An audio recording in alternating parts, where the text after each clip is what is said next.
प्रभु यीशु मसीह के नाम में कल तक प्रोग्राम में आपसे मिलकर बड़ी खुशी हो रही है। पूरे संसार में ऐसे संघर्ष हो रहे हैं, युद्ध हो रहे हैं, कहीं एक तरफ भूकंप हो रहे हैं तो कहीं बाढ़ आ रही है। इस तरह से बहुत सी घटनाएं हो रही हैं और साथ में बहुत सी अच्छी बातें भी हो रही हैं। इन सब के बीच में लोग तो बहुत ही बिजी हैं और उनके पास समय नहीं है। वचन पूरे हो रहे हैं ये देखने के लिए उनके पास समय नहीं है। तो परमेश्वर ने इसके बारे में पहले ही बता दिया था कि लोगों के पास जागृत हृदय नहीं होगा। हम ऐसे समय काल में आ चुके हैं। परमेश्वर ने हमें मौका दिया कि हम इसके गवाह हो और इसके लिए पवित्र आत्मा ने प्रकाशन दिया है। चलिए कल तक में आगे बढ़ते हैं। हमेशा जैसे सबसे पहले इस्राइल ईरान यूएस कॉन्फ्लिक्ट। अब इसमें हैरानी की बात यह है, जबकि हम देखते हैं इस युद्ध के पिछले 13 दिन रिकॉर्डिंग की तारीख के अनुसार इस युद्ध की तीव्रता बढ़ती जा रही है। अब देखिए, इसमें ईरान पर बहुत ही बुरी तरह से हमला किया गया, खासकर अमेरिकन बेस। अमेरिका की अर्थव्यवस्था को तोड़ने के लिए ईरान हमला करते जा रहा है। इसमें ध्यान से देखें तो अमेरिका की एमएनसी कंपनियों पर प्रभाव पड़ा है। एक तरफ सऊदी, कुवैत और इस समय वो बहरीन पर ज़्यादा गौर कर रहे हैं। तो अब तक हम यही देख रहे हैं कि इस युद्ध में अमेरिका पर बहुत ज़्यादा हमला करते जा रहे हैं। केवल इतना ही नहीं, लेकिन अमेरिका की अर्थव्यवस्था बहुत ही बड़े रूप में प्रभावित हुई और सेनेट में इसके बारे में बहुत चर्चा की गई। अमेरिकी सरकार को इसके बारे में बहुत ही कठोर शब्दों में बताया गया है। अब इसी के साथ इस युद्ध में सबसे टॉप विषय क्या है पूछे तो इस्राएल के प्रधानमंत्री ने कहा, उन्होंने क्या कहा, यूएस ईरान पर हमला कर रहा है, इसमें हमें दिलचस्पी नहीं। I am not interested in involve, इसमें पार्टिसिपेट करने में दिलचस्पी नहीं, इस तरह कहा। असल में ये युद्ध यूएस ने इस्राएल के लिए शुरू किया, लेकिन समस्या बाद में और ज़्यादा बढ़ गई। उसके बाद इस्राएल लीड करने लगा ताकि बार बार ईरान पर हमला करें और यूएस थोड़ा पीछे हट गया। ठीक है, हमें इस तरह से नहीं चाहिए, और इस तरह सहमति के लिए उन पर बहुत ज़्यादा दबाव आ गया, सभी देशों का दबाव आ गया। उसके बाद अभी देखें तो स्ट्रेट ऑफ हार्मोस अभी भी ईरान के नियंत्रण में है। इसके बारे में अपडेट क्या है पूछे तो हाउतीज ने लाल समुंदर की बाजू की जगह अपने कंट्रोल में ला ली है। स्ट्रेट ऑफ हार्मोस से, जैसे कि कहा जाता है, लगभग 30% तेल वहीं से तो पास होता है, और उससे भी ज़्यादा हाउतीज जो लाल समुंदर के बाजू में हैं, जो सऊदी अरेबिया के बाईपास में उस तरह से जाते हैं, अब हाउतीज ने उसे ब्लॉक कर दिया है। ईरान के कहने पर हाउतीज ने उसे ब्लॉक किया। केवल इतना ही नहीं, ईरान हाउतीज को हथियार भी दे रहा है। अब इसके कारण तेल की जो कीमतें हैं, एक बैरल के लिए, एक बैरल की कीमत $100 से भी ज़्यादा हो गई, जो अब तक नहीं हुआ था। यह और बढ़ेगा, सिलेंडर की कीमत बढ़ेगी, इस तरह से मंत्रियों ने पहले बताया है। तो ये ऊंचाई तक पहुंचना शुरू हो गया है। अब इसमें मुख्य बात यह है, जैसे मैंने कहा, इस्राएल इसमें जुड़ा नहीं है। ईरान पर हमला करने में हमें दिलचस्पी नहीं, पर वो यहाँ पर हमला करते जा रहे हैं। अगर इसे ध्यान से देखें, गाजा पर हमला कर रहे हैं, लगभग 12 लोग मारे गए। उन्होंने कहा फुटबॉल प्लेयर्स है, इस्राएल ने कहा ऐसी बात नहीं, वो आतंकवादी है, इसलिए हमने उन्हें मारा। अब ये किसी न किसी तरह से ट्रिगर होकर आगे बढ़ते जा रहा है। एक तरफ यूक्रेन ने रशिया पर बड़ा हमला किया है, वहाँ की बड़ी बड़ी कंपनी पर हमला किया गया है।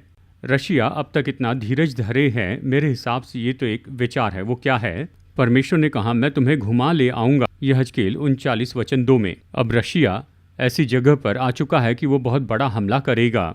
यही तो हम देखते आए हैं। तो इस बीच में नाटो में बहुत सी समस्याएं हैं, स्पेन और यूएस की समस्या बढ़ती जा रही है।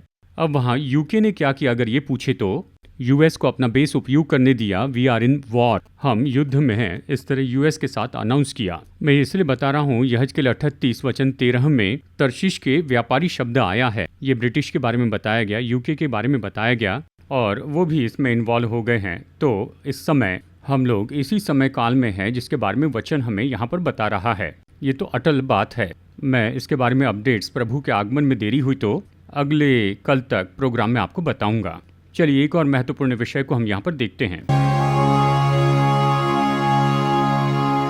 एल नीनो के बारे में बहुत से लोग बात कर रहे हैं। इसका पीक तो अगस्त में होगा, इस तरह कहते हैं।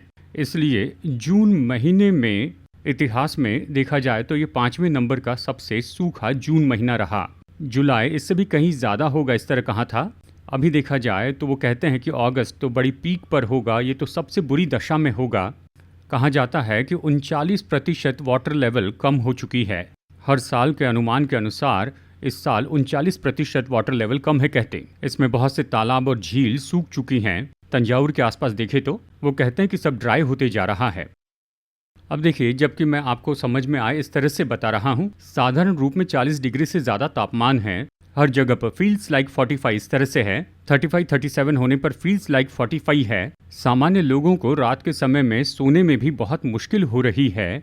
हमारे जैसे देशों के बारे में कह रहा हूँ, हर जगह ग्लोबल वार्मिंग है, क्लाइमेट गर्म हो रहा है। यूरोप में बहुत जगह पर इसने बहुत बुरा प्रभाव डाला, ये बात हमने देखी है। अब इस समय क्या है पूछे तो यह है जापान, लगभग 40 डिग्री सेल्सियस। इसके पहले जापान में कभी ऐसे नहीं हुआ, पहली बार 40 डिग्री का तापमान पार हुआ और लोग इसे सहन नहीं कर पा रहे हैं। पहले जो कहा था अभी फिर से कह रहा हूँ, ये ओवरऑल ग्लोबल वार्मिंग है। पूरी दुनिया में गर्मी बढ़ रही है, पूरी दुनिया में ये बढ़ रहा है। ये पृथ्वी आग के लिए रखी गई है, ऐसे है ना। इसकी गर्मी 1 डिग्री बढ़ चुकी है, नॉर्मल टेम्परेचर से 1 डिग्री गर्मी बढ़ चुकी है। पेरिस मीट में कहा गया 1.5 यानी 1 डिग्री से ज़्यादा बढ़ गया। अभी युद्ध हो रहे हैं तो 2 डिग्री बढ़ गए हैं। तो अभी इस समय देखिए दूसरा पत्रस अध्याय 3 10 और 12 इस तरह से हो रहा है, प्रभु ने ऐसे किया। लेकिन इन सारी बातों को अगर अच्छे से देखें तो परमेश्वर ने जो भविष्यवाणियाँ की है वो पूरी हो रही हैं। परमेश्वर अचानक पूरा कर रहा है ऐसा नहीं, परमेश्वर ने पहले से ये सब कुछ होने वाला इसके बारे में हमें बताया है। देखिए हमेशा भविष्यवाणी तो हमें बचाने के लिए दी गई चेतावनी है, यह हमें डराने के लिए या परमेश्वर है इस बात को साबित करने के लिए नहीं है। परमेश्वर को खुद को साबित करने की जरूरत नहीं। प्रभु की इच्छा है कि लोग बचाए जाएं। निनवे के लोगों को पहले बताया, उन्हें बचाने के लिए। क्यों अहाब को पहले से बताया, उसे बचाने के लिए। उसी तरह से यहाँ पर पहले से परमेश्वर ने हमें बचाने के लिए ये सब कुछ बता दिया है। इस तरह से जो लिखा है ये 100% पूरा हो जाएगा। लेकिन इसके परे कल तक इस प्रोग्राम को रिकॉर्डिंग करने के पहले हम इस तरह से बात कर रहे थे और कल तक इस प्रोग्राम के आखिरी पॉइंट को हम देखते हैं। आखिरी पॉइंट क्या है पूछे तो देखिए इतना कुछ हो रहा है।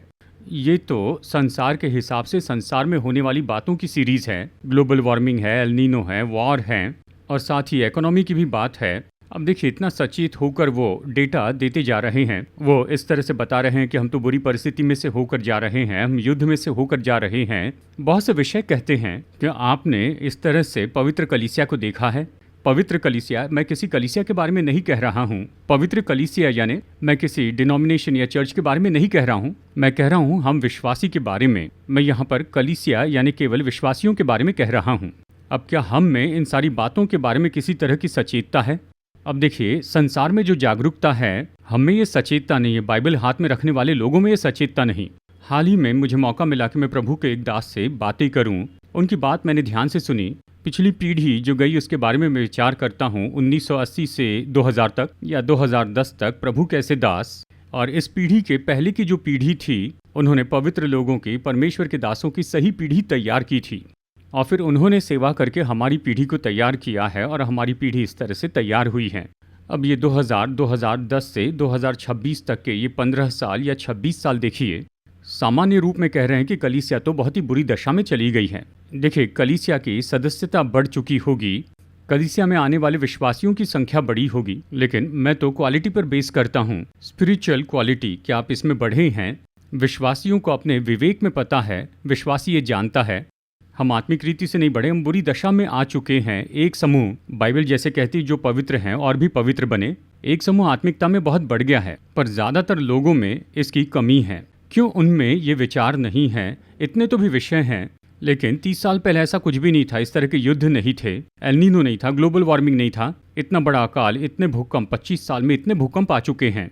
उसके पहले 1-2 ही आते थे, लेकिन उस समय वहाँ पर जो पीढ़ी थी, वहाँ की आत्मिक पीढ़ी में ये सचेतता थी। उसके आगमन के बारे में जिज्ञासा, उसके लिए पवित्र काम, कलीसिया के लिए जिज्ञासा, सुसमाचार प्रचार करने के लिए अंदर में भूख थी। अब इन सब में गौर से सुनिए, इन सब के लिए कारण क्या है? उनके पहले की पीढ़ी 1950 से 70 तक की उन पवित्र लोगों ने जो बीज बोए, उसके कारण ये बहुत अच्छी पीढ़ी बनी। हमने कहाँ गलती कर दी? अगर ये देखे तो पिछली पीढ़ी ने अगली पीढ़ी को तैयार नहीं किया। हम इसे अच्छे से देख सकते हैं। अब सब लोग तो एली जैसे कुर्सी पर बैठ गए हैं, सेटल हो चुके हैं। अब जो आने वाली पीढ़ी है, इसके बारे में मुख्य बात देखें तो आने वाली पीढ़ी उठाई जाएगी, इसकी बहुत ज़्यादा संभावना है। कारण यही है, भविष्यवाणी पूरी होने का समय आ चुका है, लेकिन इस समय कलीसिया बहुत लापरवाह है। कृपया करके समझिए, जागृति जिसे आप जागृति समझते हैं कि 50,000 लोग जमा हो जाएंगे या 1 लाख एक जगह जमा होंगे, ऐसा नहीं। जागृति ये बाहर से कलीसिया में नहीं आएगी, ये कलीसिया से बाहर जाएगी। कृपया करके कलीसिया में, सत्य में आत्मा में, पवित्र आत्मा में, विश्वास में बल पाइए, अब ज़्यादा समय नहीं रहा है। इसे चेतावनी के रूप में बता रहा हूँ। कृपया कर अगली पीढ़ी की जागृति के लिए कदम उठाइए। उनके लिए क्या कर सकते हैं वो देखिए, नहीं तो फिर एक दिन आएगा। नूह के समय में परमेश्वर धीरज धर के राह देखते रहे, लेकिन उन्होंने मन नहीं फिराया। वचन कहता है